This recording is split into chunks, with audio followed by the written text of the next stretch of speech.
Welcome you to the March the 11th regular meeting of the Arkansas City Planning and Zoning Commission. We have some paperwork on the balusters there if you would like to follow along with us. We have a 8-item agenda and we'll take each item in turn. The first item would be a roll call, if you will, please. Anita Pickett. Here. Anderson Neal. Here. Chris Owens. Here. Jason Dupree and Dr. Hickerson are absent. Corey Mobs Here. and Boots Thomas. Here. 2 members absent. We still have a quorum. We can conduct business.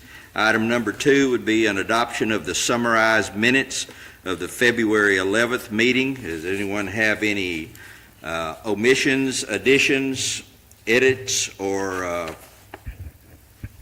things about the meeting? Move to adopt. Move to adopt. Need a second? Second. This will be a voice vote. All in favor say aye. Aye. Any opposed, same sign. Motion carries. Item number 3 would be a rezoning request by Donald and Pamela Bond, 724 Manor Way, Texarkana, Arkansas, to rezone the property located at 6304 East 9th from R1 Rural Residential to A1 Mixed Use for the purpose of constructing a shop prior to a residence. Property is legally described as the second east, 1/2 northeast, 1/4 northeast quarter, section 26, township 15 south, range 28 west, Miller County, Arkansas, containing 10 acres more or less, and is located in Ward 1. Miss Jamie? So the Bonds own this property here. This is Manor Way right here. This is 82. So the Bonds actually also own this lot right here. This is where their residence is. They came to us and wanted to build a shop behind their residence, like many homeowners do, but because this is a separate parcel of land, you can't have a shop on it without a house unless it's zoned A1. All right. So they have come to us with a request to rezone this so that they can build a shop on the back of, right about here, to be an accessory structure to their house. And they are here, if you have any questions. And for clarification, A1 is our generally rural, semi-agricultural commercial zone. Right, and it is zoned, Residential. right, and it's zoned R1 right now, which is rural residential. And you can see, we've got, there are a lot of large lots around it and across the street. Very And good. they've got 10 acres there. Any and- questions from the board for Miss Jamie? Anyone?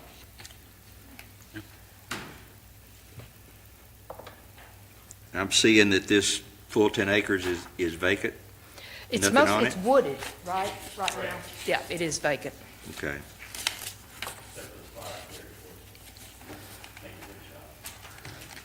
Part of that's the location of the pipeline also, is that correct?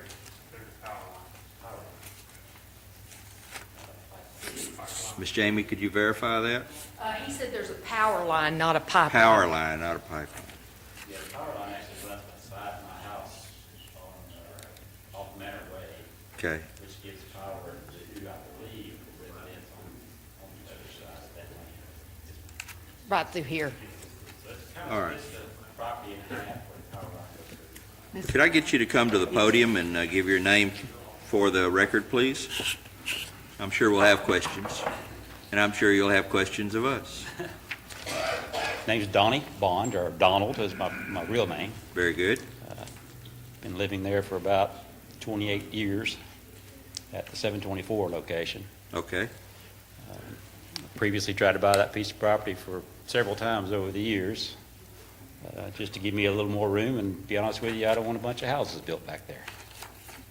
So, What's your ultimate plan for that 10 acres? What do you want to do with that ultimately? I may eventually build a house there, but after being married 37 years, my wife says build a house one day and don't build one the next day, so if you could understand that. Okay. Smart woman. I would prefer to build a house there, sell where I'm at, just have everything on one piece of property, but Yeah. I think she's very comfortable with where we are, and I don't blame her. We lived there for a long time. Is it your plan to leave the land, basically, we'll say semi-developed? We're not going to turn that into a development? I have no intention to turn it into a development. Okay, Wouldn't know how to do that anyway. okay. And I would Very assume good. I'd have to come back and ask you guys if I wanted to do that. Well, true, yes. And So- your house is on the, like, the fourth little slot up? Yes, ma'am. When you Okay. turn on the Manor Way, I am the fourth house on the right, Okay. so it's almost halfway in between the whole piece of property there. Very good. There is a lane also off of 82 that comes all the way through. It splits the land just about. So you could drive a vehicle from the front of the property to the back of the property, Okay, which basically I've cleared, because it was all fully grown when I bought the property a year ago. now the property next to you with the barn on top of the hill there, that's belongs to the Parkers, correct? Are you Barn on top- familiar with that? Barn on top of the hill. Oh, yeah, to the- that's not beside me, that's, That'd be to the west of you. you don't mind me going over here, it should be.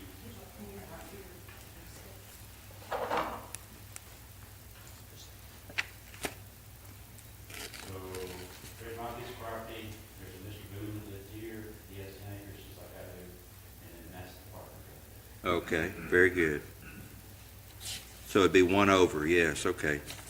Correct. All right. All right. Any questions of Mr. Bond from anyone? All right, thank you, sir. I do have Oh, you have questions of I our? have one question. The way it's zoned now, I don't understand the difference between the way it's zoned now, and I guess I don't understand why I'm having to do this. What's different, how is where my current house is, how is that zoned right now? Well, rural residential is large lot, mostly in rural country settings. Okay. For the purpose of home ownership, single-family residentials. Gotcha. The A1 is a zone that we enacted as an answer to a problem that we were having in the city. All of that land to the east of town, out 82 and out Genoa Road that was taken in 2000 is all rural areas, large sir. lots, some of it big acreage. Right. Well, agricultural uses, livestock, some farming, some truck patch kind of stuff. Right. People have that property and they want to utilize it, Correct. but as it was originally zoned in rural residential, it would not allow them to build a barn or a shed or a Gotcha. building or Okay. anything like that until they built a house. Gotcha. And then the rural residential zones would apply. Gotcha. But if they're going to do that land in more of a quasi-commercial, rural residential, ag-focused usage, then the A1 meets that criteria. And it still maintains the residential usage. It's not a commercial zone where they could go out there and do lots of commercial uses. It's primarily targeted for livestock and gardening, growing, that kind Right. of Which is thing. what I plan on doing with the So that's the property. purpose of the change. Right, okay. And that'll allow you some usage that you would not have were it left in rural residential. You wouldn't be able to go out and build your storage building or your shop or whatever you choose to do. Okay. You'd have to build a house first, Gotcha. so. Well, I certainly appreciate that. That's a lot more clarification. Glad we could help. All right, thank you, sir. You're very welcome. Anyone here to speak in opposition to this rezoning request? I Yeah. don't exactly have opposition, I have a concern. Well, if you have Come a to the question, please podium. come to the podium and you can give us your name for the record, please. I'm Denise Johnson, and my concern, and it doesn't sound like this is going to be a problem, would be that we live a couple houses down from Mr. Bond, Okay, and our property gets flooded from water coming from that acreage Okay. that he's getting zoned. And I know whenever there's construction on property, it can cause the water situation to be worse. That Right. was my concern. And I am wondering if there's any way to Well, let me show you what we've been dealing with. Just a second. Ms. Johnson, could you state your address for the record? Ma'am? Could you state your address? Yes, 716 Manor Way Road. Thank you. Which direction is your house? Toward the bottom of the screen or toward the top of the screen?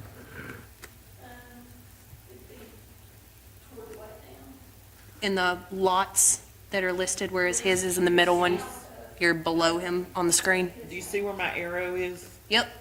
Thank you. You're welcome. This is what we've been dealing with the drainage issues. So you're at the bottom of the hill. Well, we're lower than the wooded area. Yeah.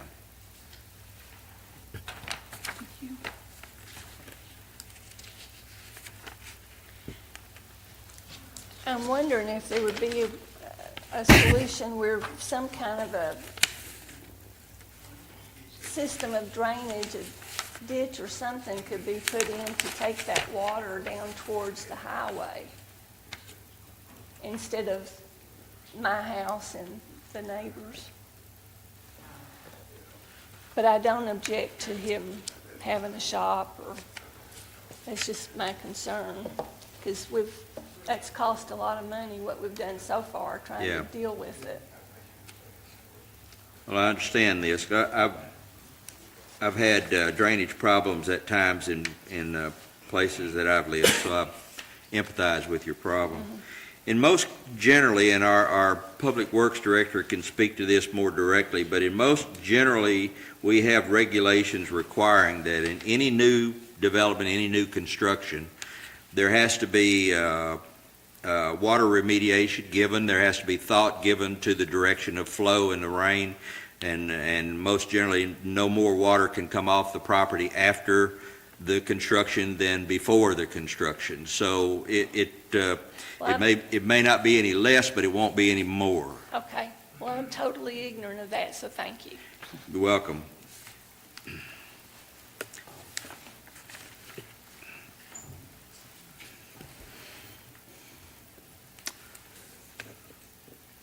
All right, are there any other questions, comments, discussions? If not, the chair entertains a motion. I move to approve. Move The for request. approval. We need a second. Second. Have a second. This will be a roll call vote. Call the roll, please. Anita Pickett, Yes. Anderson Neal, Yes.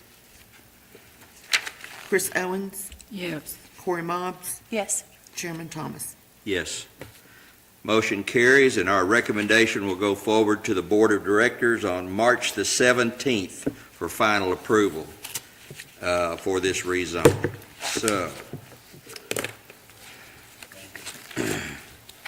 next item on the agenda is a conditional use permit requested by MTG Engineering representing Jefferson Street LLC, 5930 Summer Hill Road, Texarkana, Texas, for a conditional use permit for the property located at 5111 Jefferson in order to construct a skilled nursing facility.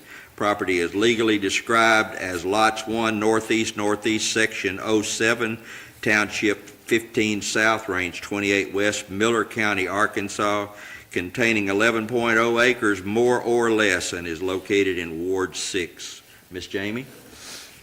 So this is, last month, MTG, on behalf of Jefferson Street LLC, came to us and asked us to rezone this property here south of the middle school in order to build a skilled nursing facility.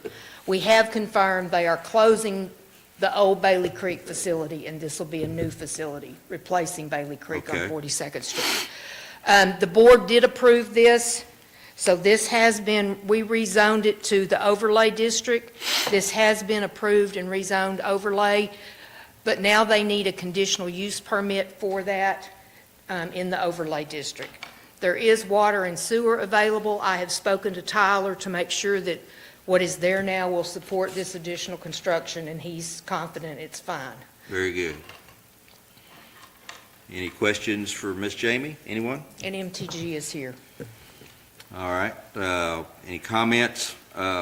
Someone here to speak in favor of this conditional use permit, please step to the podium.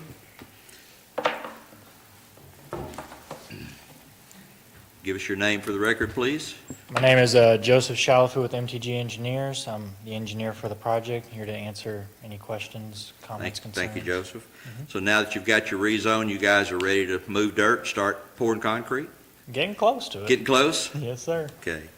What's your time frame for construction? I believe they want to construct probably sometime this summer is when they're looking to start moving dirt around. Wait for the weather to get past it? Yeah, it's still, we're still kind of early in the design process, so that'll probably take another month or two to get through, but then they'll probably move for permit pretty shortly Okay. after that. Now, will they have to come back with the design before us? No, this, No, this, okay. it's not a PUD, it's just a general overlay, and the conditional use permit is required for the use in the overlay. That's why we're doing the housekeeping thing here. Any questions for Mr. Joseph? Anyone? Thank you, sir. Anyone here to speak in opposition to this conditional use permit? Seeing none, the chair entertains a motion. Move to approve. Move for approval. Need a second? Second. Have a second. Call roll, please. Anita Pickett, Yes. Anderson Neal, Yes. Chris Owens, Yes. Corey Mopes, Yes. and Chairman Thomas. Yes. No action is required by the Board of Directors, so this conditional use permit will go into effect and building permits can be issued. Very good. Next item on the agenda.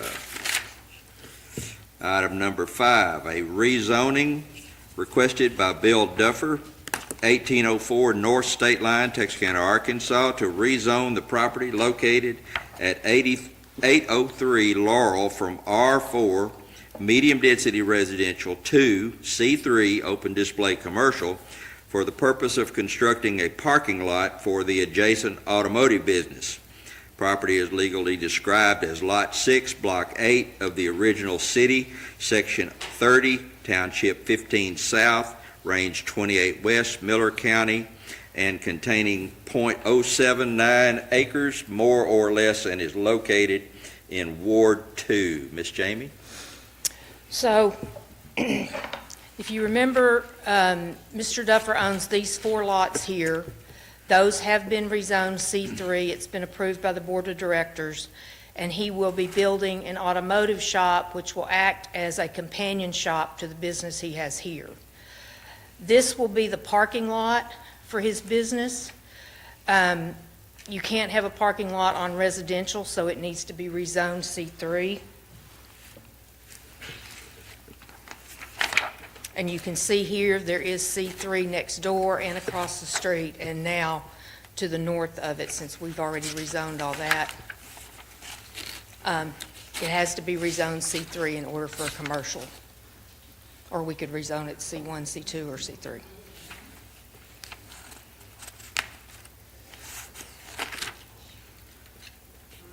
Okay, am I correct in saying the parking lot will frontage on 8th Street Fronts on 8th Street. and Laurel? No, just the entrance will be off 8th Street. Okay. And that'll be included in the entire development surrounded by fence, or will it not? I guess that's a question for the developer. Okay. State your name for the record, please. I'm Travis Phoenix. I'm here representing Bill Duffer, but the building will, let's see, Jamie, is this the lots we already rezoned? Right here? And 815 up there. So the building was going to sit right here, Okay. and then the fence was going to be right here, all the way to the back of that property, and then join on the side of the building.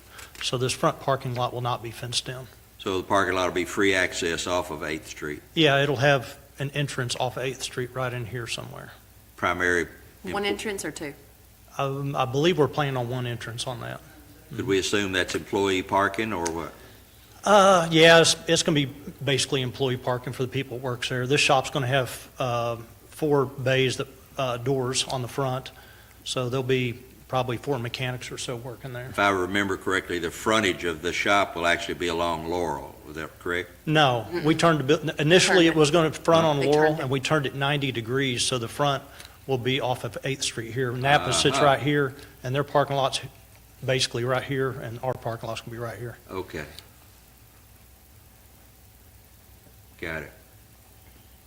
At first, it was going to be facing Laurel, and then they flipped Yeah. it. And Yeah, it remember actually that. fits the property better this way, Well, too. this thing's been round and round, so sure. It has been. Yeah. All right, so on the parking lot, it will not be, or will it be, when the business is open, there'll be cars there at night, there will not be, or what's the story there? I doubt there would be any cars there after dark. I guess the question I'm asking, it won't be for storage also? No, this back will be fenced in, so all the vehicles that they own at the car lot will be secured behind the fence. Very good, Yeah. okay. All right. Any other questions from anyone? Thank you, sir. Huh? All right.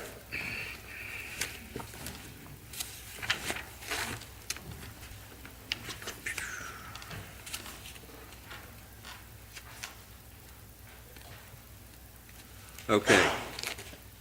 Is there anyone here to speak in opposition to this?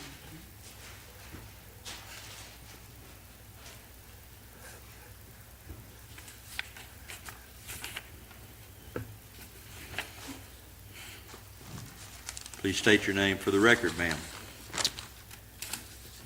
Brenda Bursey, Ms. Bursey. 3720, Go ahead. 3720 County Avenue, Texarkana, Arkansas. To the chairperson and the planning commission members, good evening. I am here to express opposition to the change in zoning for R4 to C3 open display. This is my 6th meeting before the Planning Commission and the City Council concerning this zoning change. The last time I was before you, the Planning Department had presented a PUD zoning for Mr. Duffer. The Planning Board passed it, and it went to the City Council, which they were going to pass it, until I brought it to their attention that it did not meet the legal requirements. Who is responsible for researching zoning requirements before they are submitted for change? Well, that would be our city planner. Our city planner. So the due diligence was not done. Can a person have 2 zoning requests in at the same time? Yes. They can have 2 zoning Well, requests? this is a separate piece of property that was recently acquired, as I understand it, so it didn't include with the other package, the other zoning. I'm referencing the previous zoning, Okay? because my concern is that the zoning for C3 open display didn't come back to you. Yes, ma'am. The C3 open display commercial was our initial zone. Right. For that property. So it Yes. never closed, even though you applied for a PUD, that first one didn't ever close? Was that denied? It was approved last month at the City Board of Directors meeting. The original request was to rezone the 4 lots. The 4 lots, okay? You guys approved that, and the board turned it down. Correct, that's, yes. Then it was requested that it be a PUD for all 5 lots, and that never got out on the board. Right.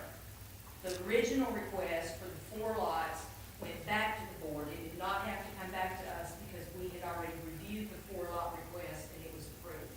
Correct. This Oh. 5th lot has never been before us for rezoning the C3. I'm not speaking of this, I'm speaking of the zoning for the previous lots that never came back to this commission to vote on.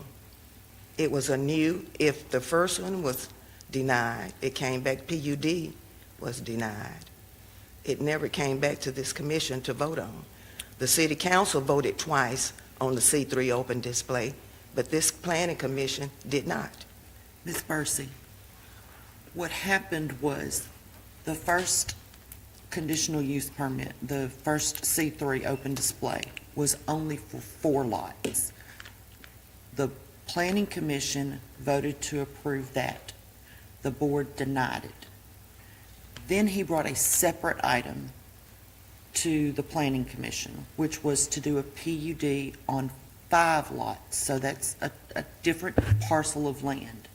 That didn't make it through the board because we erred in allowing that to go through because I did not check the acreage requirements. The board decided they would reconsider this C3 of the 4 lots, and they voted to approve that. So now he has that 5th lot, which has never before been brought to us as a single lot, and that's what's open for consideration right now. Does that make sense? I understood all that in the beginning. What I'm emphasizing is that did not ever come back to this board. So you're saying he could have a PUD open and a C3 open, is what you're saying? Well, our PUD thing was an error on our part because we had modified the PUD rulings, but it got biased. Now, the C3 zoning, the original issue was passed by us as a recommendation to the board. The board initially turned it down and then reconsidered and chose to bring it back up for a vote again. And that's why it didn't need to come back to us because it had already been approved by us. Okay, well, the city board turned it down. So why did they come back and vote on it again? Because they're the city board and they have that authority and we do not. Oh, because I thought I saw somewhere, and you cannot readdress. Well, we're an advisory board with some limited powers, but when we make our recommendations to the board, then it's up to the city board to choose what to do with that recommendation. They can deny it, approve, disapprove it, or they can approve it, or they can table it, or they can just simply not vote on it, not put it on their agenda, or they can bring it up for reconsideration at a later time. All those things are allowed, and they exercise their authority under the law to do that. So the planning department, after it was denied, they brought it directly back to the city council. Is that what happened? Yes. Okay. The planning commission had voted previously to allow a junkyard in our backyards. Person stated that I was fighting a losing battle because the commission would give more wishes to the applicant than the residents and align with Mr. Potter. But I told them I would present facts and truth, and they would do what was just and fair. Informing the planning commission about the city comprehensive plan for this area was violated. That didn't matter. Residents voted against it. That didn't matter. Historical site to be restored in that area. That didn't matter. So what was a determining factor for allowing this change to occur? It couldn't be money because a city council member stated at the last meeting that another group that finances should be secondary to the citizens' desires. You voted against that zoning request.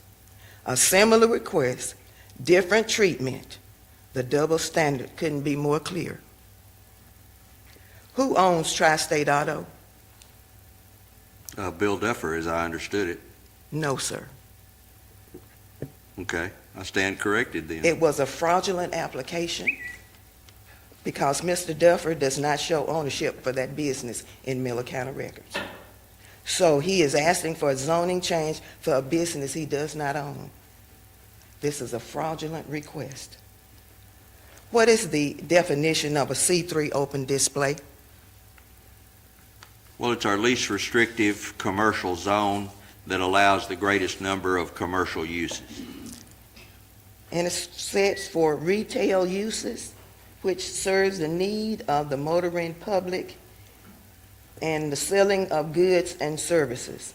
Now, that's in the city's bylaw. Is this what this business is doing? Yes, in our opinion. Okay. Okay. I have presented you with truths and legitimate reasons why this should not be rezoned.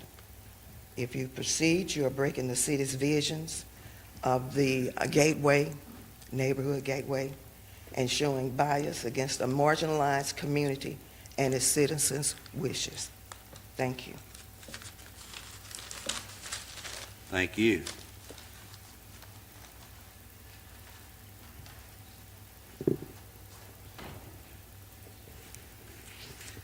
By way of explanation, and I've said this before, but it bears saying again, this committee is an advisory committee to the Board of Directors.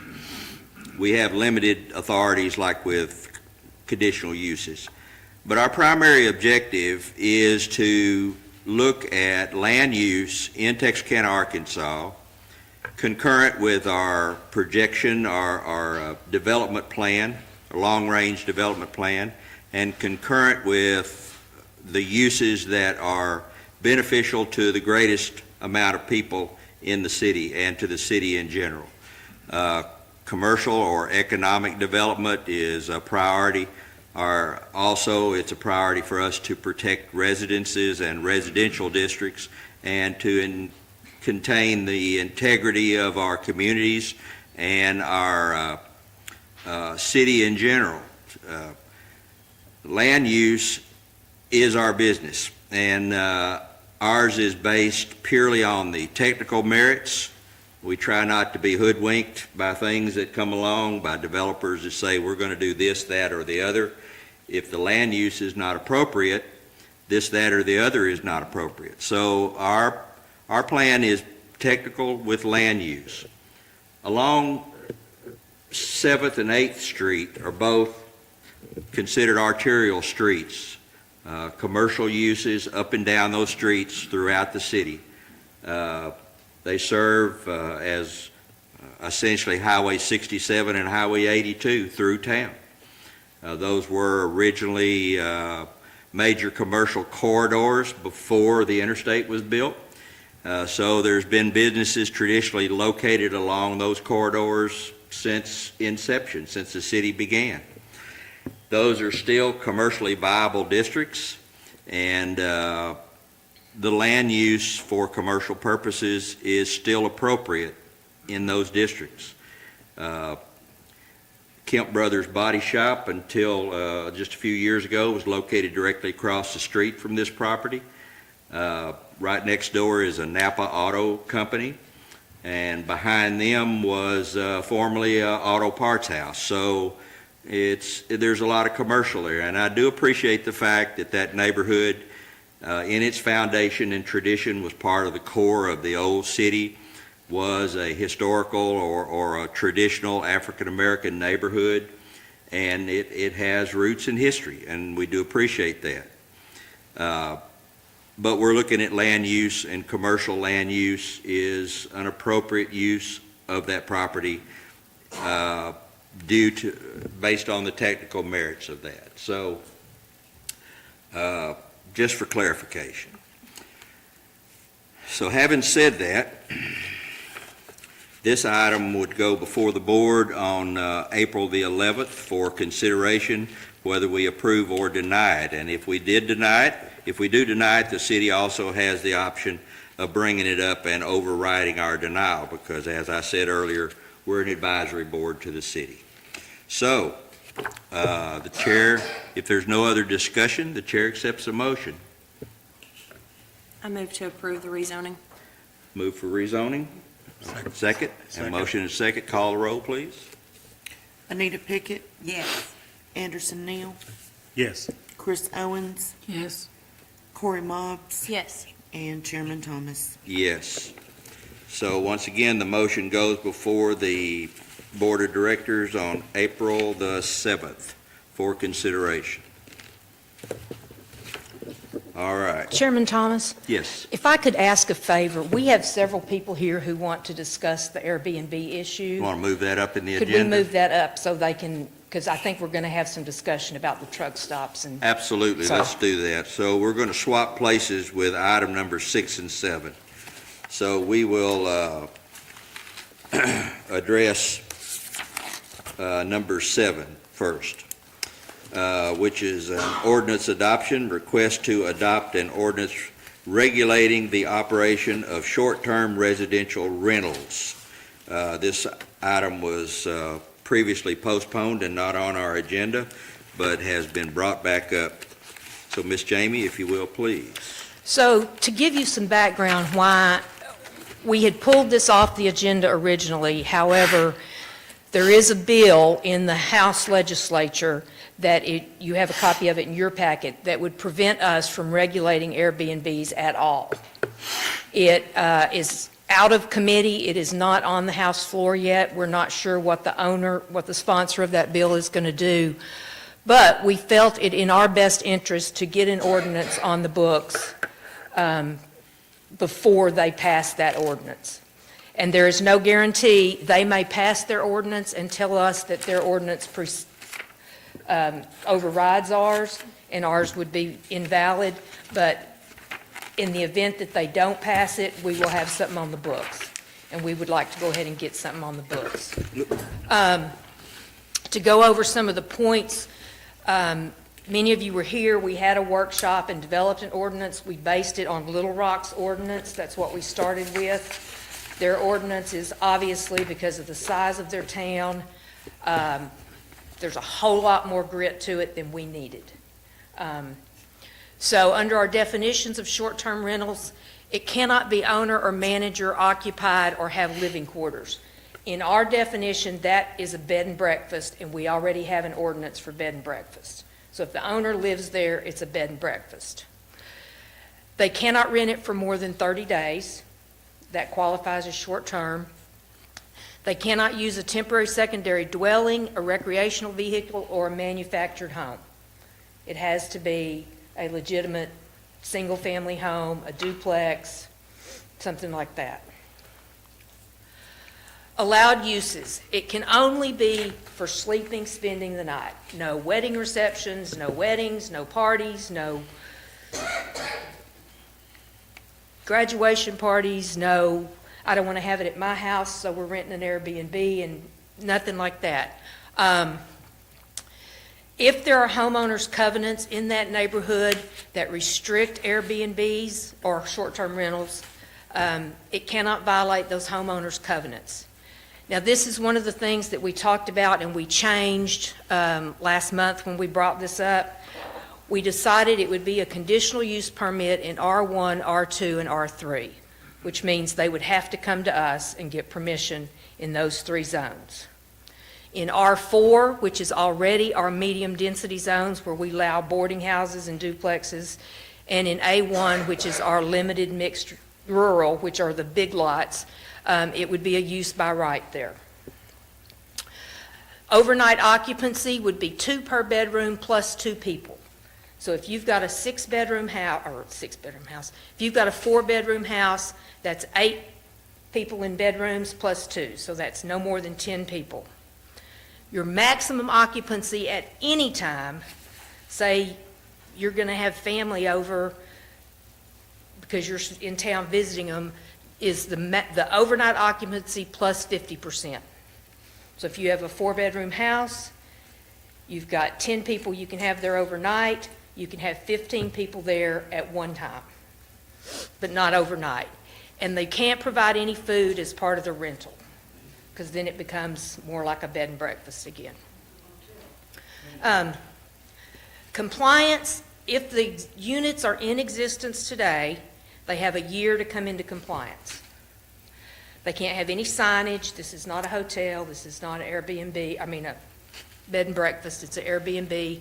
They have to register and get an annual permit, so that has to be renewed annually. It's $100. They must have a local contact person who is available 24/7 and can respond within 30 minutes if there's a problem. And they have to have that person listed with the planning department. They also have to, it's on another slide, but they also have to post that in the Airbnb. who that contact person is. They're required to have a certificate of occupancy, which means it's safe to live there.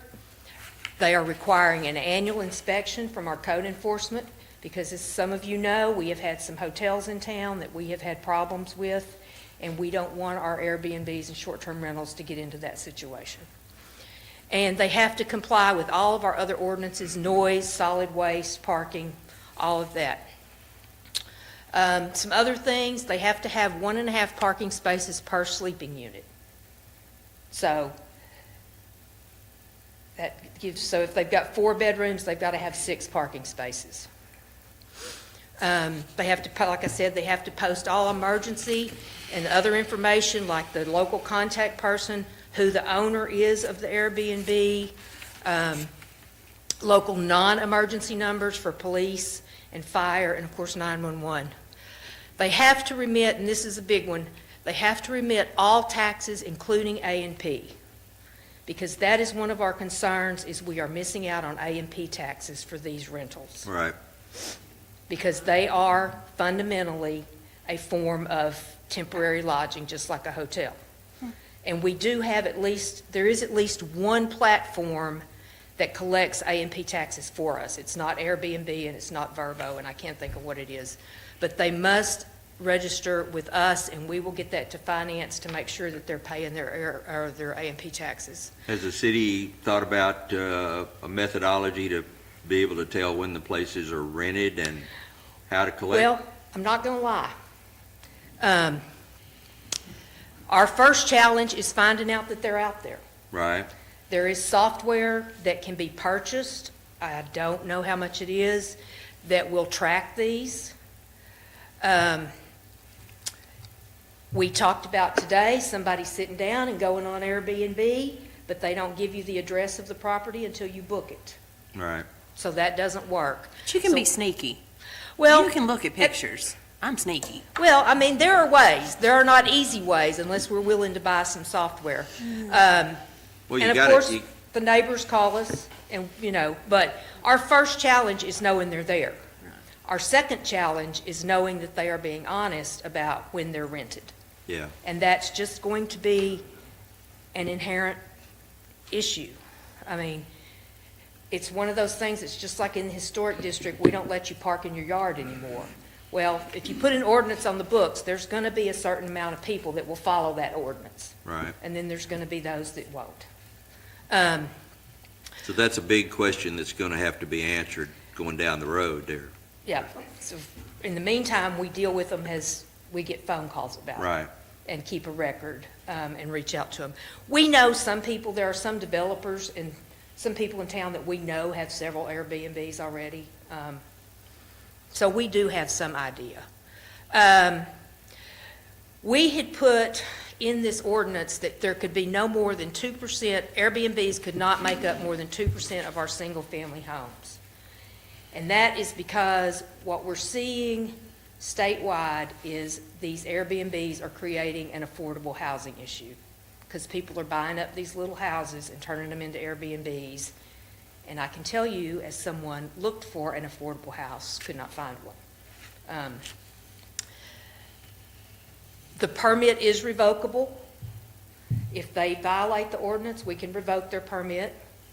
And they, much like all the rest of it, they have an appeal process to the board of directors. And if I've missed anything, ask. Those are two big issues Those are big. that you mentioned. They are The big. limitation, I recall when we talked about the limitation of 2% citywide, that would keep the thing from becoming a galloping commercial venture.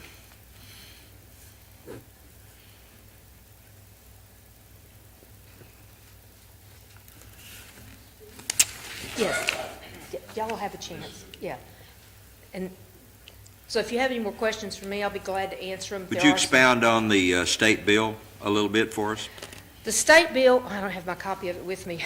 The state bill is sponsored by a representative out of Rogers, Arkansas.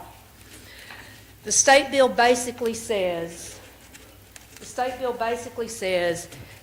It prevents cities from passing any ordinance that restricts the operation of short-term rentals in any way. It does allow us to require them to register one time. Our ordinance, they'd have to register annually. Their ordinance requires them to register one time.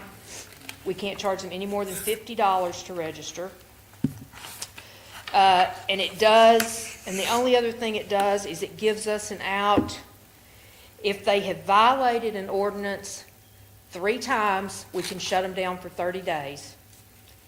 If anybody is injured or killed on their property, we can shut them down for a year. Wow. That's, I will tell you, I watched part of the committee video yesterday of this. The gentleman that is sponsoring this continues to advocate that this doesn't take power away from the cities. It gives the cities power because it creates a framework for us to enforce these Airbnbs. There are a good number of cities that are not for this, including cities that are highly based on tourism. Right. The ordinance, there's not a lot of meat to it, to be honest with you. It doesn't let you do anything, which, I mean, makes sense anyway. You can't house sex offenders, sell illegal drugs, have an adult-oriented business. I mean, things like that that you wouldn't do anyway. Right. I really don't know his purpose in bringing this bill forward. Certainly, it would make more sense to me just to let the cities handle this because every city is different. Texarkana is not a city that is heavily dependent on tourism like Hot Springs is, or Fayetteville, or Rogers for that matter, being so close to Fayetteville. So I don't know. I can't answer that. I will tell you, we went up there today. I spoke to a couple of representatives who were against it. I don't know that it'll ever go to the floor for a vote, Yeah. but it is out of committee. Well, I could see where the state would want to apply some regulation to a industry, which it is an industry, a commercial venture. The people or corporations that would own these properties can rent them for a couple of nights for way more money than you would get if you were just renting it for somebody as a residence for months or years. So it could be a cash cow, and if you don't kind of control it in some sense, I could see where it could get away from you.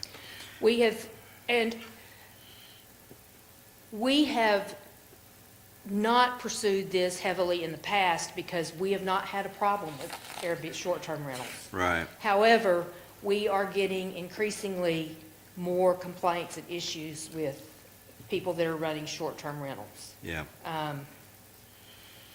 I believe the neighborhood that they live in. Oh, I know.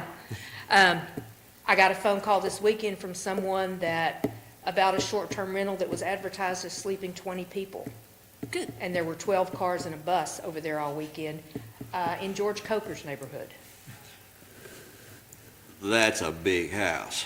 Well, I don't know, and I don't know where you come up with 20 people. If you've got 5 bedrooms, you can get 10, and then a couple of couches, you can get 14, but I can't make 20, but that's how it's advertised, so I'm told. Well, that's the thing that would happen if you didn't have, that's what would happen if you didn't have any regulation. Yes. It's just a free for, if it's wide open, So we would like to get this on the books. I have it on the board's agenda for Monday. Okay. And I think these lady and gentleman here might like to speak. Certainly, we want to hear from them. Any questions for Miss Jamie, anyone? Thank you. Anyone that'd like to address this, please step to the podium, and I'm sure we'll have some questions. State your name for the record, please. I have more questions than you do. My name is Kathy Stewart. I live down the street from the house that I think you're talking about. you're right, it did not originally sleep 20 people. The people who bought it came in, and it was a large house.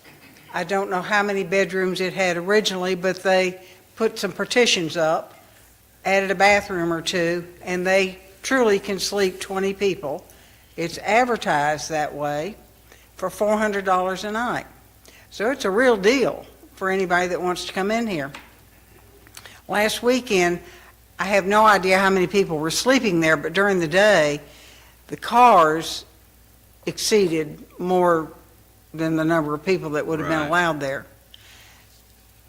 And I'm afraid, I mean, the short-term rental thing could be a real problem all over our town if you don't get a handle on it, because people take advantage of it.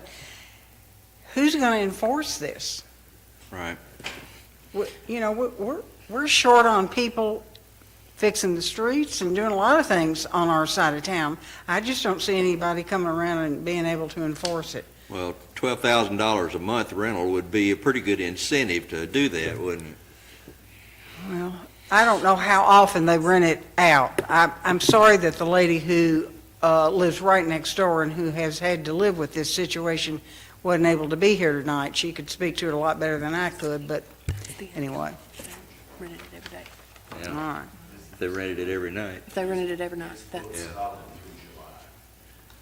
It's booked solid through July. It's booked solid through July. It's booked solid. what's that address? It's right off of, it's George Coker's. 400 a night times 30, It was a lot of money. It was Gary, do you all know Gary Nutter? It was Gary Nutter's home. Okay, That's the house we're yeah, yeah. talking about. I know him. It sold to some people from Dallas. Okay, The owners are from Dallas. And when they're not here using it, they rent it out. And to my knowledge, I don't know if there is a local person in place who manages the property or not. I have no idea. well, if they did, they'd be doing it on their own accord, because currently we have no regulations requiring, but if we write this ordinance correctly, and we've had a couple of workshops on this and a lot of discussion, so if, we could get a handle on that and intervene to make it manageable, Would and, it affect that particular property? since Well, certainly, it's a yes. done deal? yeah, it would fall under that 30 days. Yeah. Well, Well, I think with all these short-term rentals, I think we're setting ourselves up to just have a bunch of little mini motels all over town. And I just don't see how that can be good for our town. well, we thought that too, and that's why we limited it to 2% of the overall houses in town, so, Can the city possibly make some money off of it as well? I mean, well, we would draw appropriate sales taxes, certainly. So you're saying the people that are on the house off Forest are paying sales tax? They're paying real estate tax, but they're currently not paying any sales tax to the city because there's no requiring regulation. If this is gonna happen, let's see to it that the city gets a little money, a lot of money. Well, I don't know that Airbnb is not collecting sales tax. I know they're not collecting ADP tax. yeah, I know 100% Airbnb collects sales tax when I've rented. really. Oh, yeah. No, I'm looking them up right now. Like, Oh, I'm yeah, pulling up yeah. all the houses in Arkansas right now. Well, if you're part of that Airbnb association or that organization or the app or whatever we're calling this thing, then, yeah, they're doing the booking and the renting, and they're collecting the money, and they're collecting the taxes. Yeah, they are So, collecting the But taxes. they're not collecting our A and P, as you Right. said. We do have a very, I'm not going to say that. I know that there is at least one person who has a short-term rental, and she doesn't do it through Airbnb. Yeah, She just does it on Facebook, so there's probably no taxes being collected on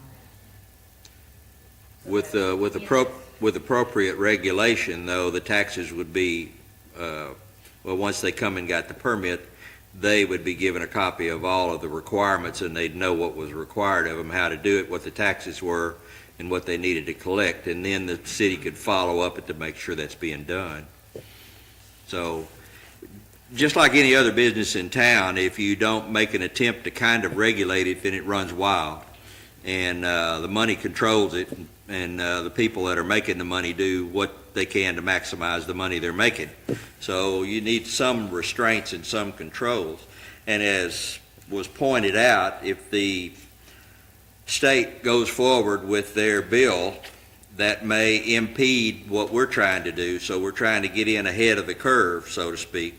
So we've got our regulations on the ground, and then we can adjust according to state law, which should take precedence over our law. In most cases, it does. So that's our purpose for doing this here. And when we had our workshops, we were concerned about several things. We were concerned about the impact in the neighborhood in which these housing units exist.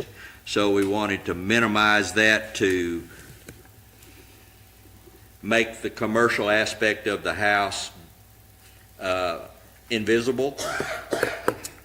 We set about regulations to do that. We wanted to make it so that they were required to meet the standards of the neighborhood. If they moved into a neighborhood that had, for instance, a homeowners association or a covenant that limited uses or restricted certain things or required certain things, that they would have to be in compliance with the local neighborhood covenant and the local neighborhood HOA if there was one. We were concerned about the tax collection and how the city would address knowing if these units were being rented, and how we would go about inspecting and collecting. So those mechanisms would have to be developed and can be. It's not easy, but it can't be that difficult. So we can do that. Making sure that the city is not overwhelmed by this, and as Ms. Jamie said, we're not Hot Springs, we're Texarkana, so there's going to be a limited use, and in some cases, and I'm familiar with this on some level, there's a lot of professional business travel into Texarkana. I was asked a question, why are all the hotel rooms in Texarkana always booked up every night? Well, it's business travelers. They come into town, they spend the week, they conduct their business, they go home. There's a lot of transient people in and out of town. There would be an application for that in things other than tourism, but it could be regulated properly, and the city could collect appropriate taxes, and we could make it invisible in the neighborhood so that it wasn't a nuisance, and it was easily controlled. So that's what our ordinance was crafted to follow along with. So, any other comments or questions for anyone before we get into this? Anybody else from the audience like to speak in favor or against? Please come forward.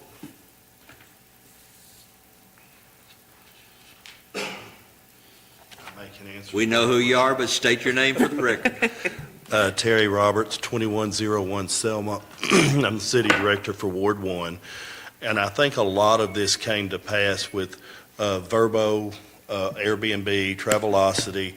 They have hired lobbyists. And anyone that's in legislative session, Arkansas, Tennessee, Oklahoma, any place that there's tourist destinations. And Oklahoma used to not be one. Well, now that they've got all the cabins and stuff, it's turned into one. We have Northwest Arkansas, Lake Dardanelle, any place that can acquire short-term rentals. Yeah. Well, this, to me, when you look at what they want to do versus what we're trying to do, it gives them more control and us less. Yes. And I really don't believe that this is going to get any traction, because it's slowly come out. When this was voted on in committee, a lot of what was happening wasn't brought out at the time.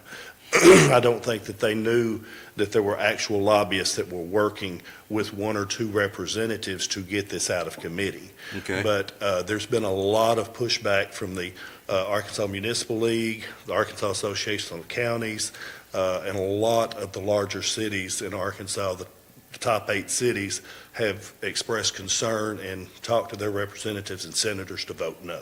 So is it your feeling that they want the option to disallow it if they want to? I do not think that this will ever come to a vote on the House floor. Okay.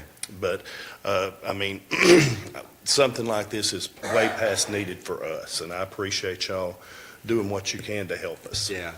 I mean, I just looked up on Airbnb and I got 17 Yeah.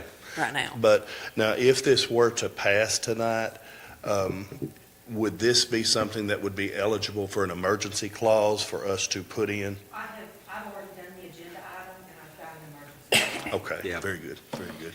And it would give the city a mechanism by which we can regulate. Correct. Because obviously it's a thing, it's out there, it's a business. And it's Absolutely. going to happen, and if we're not regulating it, it's regulating itself. Correct. And the city's out of the loop completely. So we need to be involved. We need to have codified regulations on the books so we can Absolutely. control it. Thank y'all for what you do. Thank you. Any other questions, concerns? Thank everybody for your comments tonight. This is an important issue, and it's one that we certainly need to move forward and address. You never had these problems before. Now the problems are here. The opportunities are here. So we think we've got a decent regulation, a decent thing here, and if it can always be modified and adjusted as we see it needs to be changed. So this is, if we pass or fail, it goes before the board on Monday, this coming Monday. Very good. Okay, are there any other questions? No one here to speak against this? Okay, seeing none, the chair accepts a motion.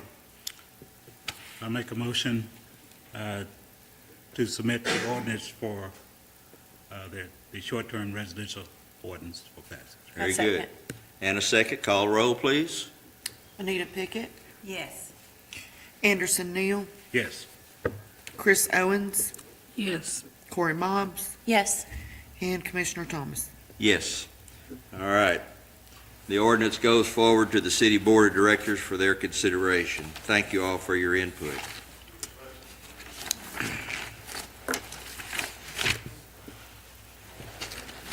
Now, we'll back up to ordinance item number 6, which is a request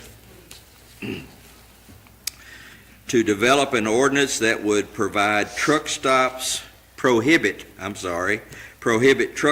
travel plazas, travel centers from being located inside the city limits.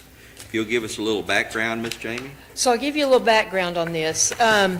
First of all, we are talking about what we know as actual truck stops that have overnight parking. We're not talking about a Buc-ee's, Thank you. okay?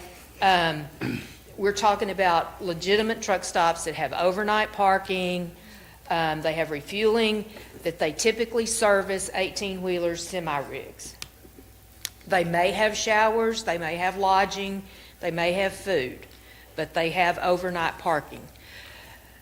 Director Hollybush originally brought this to me to consider because we were afraid we were going to end up with some truck stops on state line. The chief of police, Chief Chataway, did not realize that we allowed truck stops inside the city limits, and because of the inherent problems with crime, with noise, with pollution, he asked that we bring this before the board, or before the commission. And Tyler Richards, our city manager, asked me to bring it. Now, what has come up since then is the fact that these generate a great deal of revenue, which we are not in a position to turn down revenue. The city manager does not want them in the heart of the city. We had discussed putting them on the outskirts of the city, but most of the outskirts of our city are residential. So, what I would like to do tonight, and Chairman Thomas and I talked about this earlier, is open a discussion about this to see if we can't brainstorm some options. Good. So there's nobody trying to come before us right now that has a plot of land that wants to build A legitimate this, truck stop? a No. legitimate truck stop. This is just, No, this request originated with the Board of Directors and Okay. City Manager. so this is being proactive rather than Being reactive. proactive. And we So- do have some truck stops, but I they thought are, we did. they're way up like toward Mandeville, like Flying J. Oh. I mean, there is a arm of the city limits that goes up I-30 quite a ways. Yeah.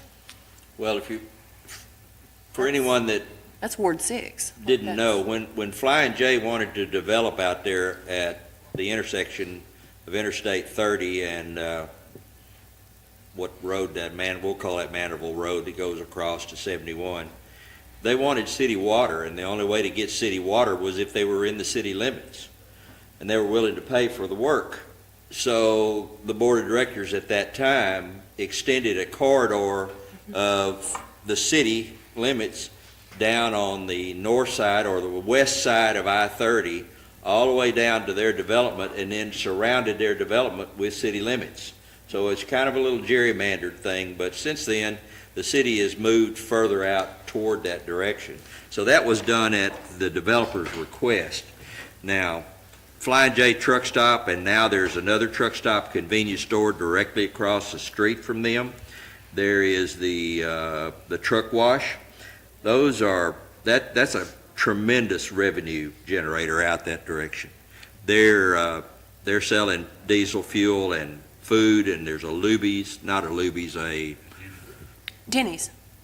Denny's? a restaurant. There's a restaurant, a Denny's. Denny's. Yeah, there's a Denny's there, and, it's a revenue generator for the city. And it wasn't imposed on them, they requested it.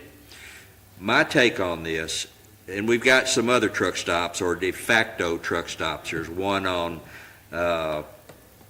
Jefferson Street, I-30, and not Jefferson, Trinity Boulevard, I-30, and Four States Parkway. The Roadrunner. the The Road Roadrunner. Runner and the station across the street from it. Yeah. They're both de facto truck stops. They got parking lots, and there's overnight parking for trucks. The station, what is that, across the street? That's not a Shell, it's a... It's a Shell. It's a Shell. It's a Shell. Is it? They sell diesel fuel, there's four pump islands.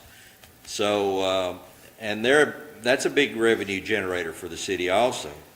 Now, do you have those slides, Ms. Velvet? Did you pull that Right up? here. That's one of them. Yeah, there it is. So in our long-range plan, one of the proposals that was given to us was mixed-use highway as a zone, a MUH. We don't currently have that zone, but it's a mixed-use highway. It includes high-intensity commercial uses oriented for highway traffic and visibility. A key change from the past policies is allowing the use of multifamily residential use by right within the district. Non-residential uses vary and are located along connecting corridors with connectivity between neighborhoods. Encourages connectivity while acknowledging existing conventional large-scale commercial development patterns. Now, this plan that was laid out here in this mixed-use highway doesn't have actual verbiage because we don't actually have that zone in our zones. We default to C3 commercial, which is a huge range of uses. So with a mixed highway commercial zone like this, we could tailor that ordinance any way we choose to. We could restrict certain things, we could allow certain things.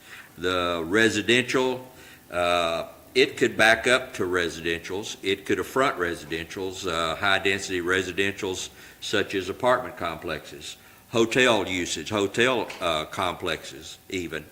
We've got spaces along Interstate 30 and I-45 that are conducive to this. You wouldn't want to put it on an inner city at all. You wouldn't want to put them on state line. Trucks coming off the interstate are not going to go to state line and get fueled up and spend the night. Mid-Continent Truck Stop used to be there where the El Chico's is and the eyeglass place that was there throughout the 70s, and it closed in the late 70s. It was a big traffic nightmare getting in and out. That's why it closed, because they just weren't doing enough business because of the non-accessibility. They had to pull off onto state line, make the turn, and go in and then go back the same way. But over-the-road truckers are not going to be inside the inner city. They're going to be on the interstate corridors. So there's even more room out Mandeville, out where the Flying J is. There's a lot of developmental property out there that could be gobbled up and used for such uses. But my take is that I think we need regulations, or we need a specific zone tailored just for this. Okay. And we need to be able to dictate locations, and we need to be able to dictate uses, and we can regulate it in that way and create a new zone. I'm not in favor of prohibiting truck stops and travel centers, I was very especially in the sad. town, I was very sad. because they're cash cows. I mean, literally, they make a lot of money for the city. They make a lot of money for themselves, and the city gets a small part of it. Let me say it that way. And enhancing our overall financial well-being with commercial uses that are addressable and appropriate in appropriate locations is our land use prerogative. It's what we should be thinking about and what we should be doing. And our long-range development plan gives us a method to do that. So would you, I'd like to see us go in that direction. okay, so do we want to schedule a workshop? This would almost require a workshop, Okay. if we could get some or as many of the city board of directors and certainly the city manager involved, I think it would be appropriate. More heads, the better. We can craft a decent piece of zoning regulation and make it useful to us. We don't want to inhibit development when development wants to go, but we need to be able to regulate and control it. And we can focus on the areas that we think would be most appropriate. You can even, there's some developers in town that could even give us some insight on that. So these are, let's understand something about these truck stops and travel centers. These are not mom and pop operations. These are national franchises and national corporations. And they have sales and marketing people that look at the maps, look at the traffic counts, and they know exactly how many trucks go up and down the road and where they stop at night. And they have a map that's laid out nationwide, and they know, Buc-ee's knows that, okay, we need a Buc-ee's right here. This is a good location, for instance. I'm just naming Buc-ee's, but it could be anybody. But these corporations know when they need to come to town, and they know when they need to develop. And they know within a few $1,000s how much money they're going to make the first year and how much traffic they're going to get. Their sales and marketing stuff is spot on. I mean, you can't run billion-dollar corporations and not know what you're doing.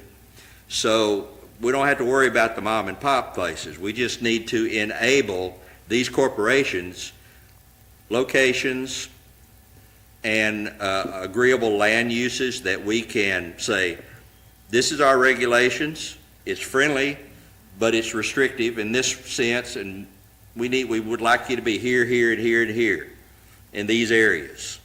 But we don't want you downtown. We don't want you on State Line Avenue, and you don't want to be there either. So I think we need to do this. Okay, well, I will look for a date. I'm leaving next week for a week. But I will look for a date sometime in the next 3 weeks. Perfect. We've got plenty of time to do it, but we Yeah. need to do it well and do it correctly. Okay. That's all I have. Yeah, Very I was good. very confused. I thought we had truck stops. I was like, I think we got one outside. Well, we do have Hazelwood. truck So I was stops, very but confused. they're regulated under C3 zone. Okay. Okay. See, but they're not regulated under a zone that specifically states truck stops or regulates truck stops. And I understand the chief of police's apprehensions about it, because these places can be free-for-alls, and there is a lot of drugs that go and come off the interstate. For instance, I-30 is a major drug dealing corridor. There's traffic up and down I-30 all the time, and they're trying to intervene and find it. But we need to maximize correctly our economic potential in town, because I've been on this board for 27 years, and we've needed money every year. And I don't think we're going to not need money. So we need to do it and do it correctly and have the benefits of it. Any further discussion? Everybody agree to workshops? We can figure this out?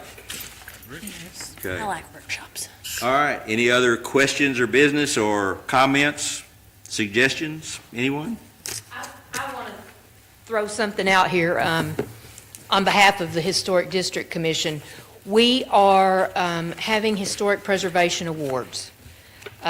So anyone that you know that is involved in historic preservation, either churches, commercial properties, residential property, if you will give our office a call, we can get you hooked up with an application form for that, and that'll be in May, so you've got some time.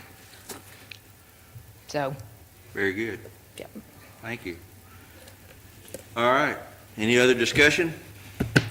Chair accepts a motion for I move to adjourn. adjournment. Yeah, I couldn't think of the word. I got you. Motion and second is a voice vote. All in favor, say aye. Ah. Ayes have it.